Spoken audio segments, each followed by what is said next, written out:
Hello, in this video I'm gonna show you how to fix the problem when you want to install Call of Duty Mobile but you can't seem to find it on your Google Play Store using REALME GT 2 Pro. So in order to do that, we'll need to open our Google Play Store and let's check the Call of Duty if it's available. So as you can see, we can't find the game, and in order to fix that we'll need to go back, press on our profile icon, go to Settings, Family and Parental Controls. From here you can fix it in two ways.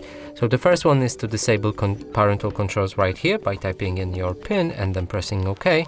The second way is to press on Apps and Games. Here type in 1234. It's my PIN. You probably have different PIN.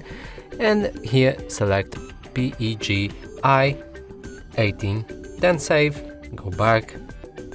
Search for Call of Duty again. And it should be here. You can press install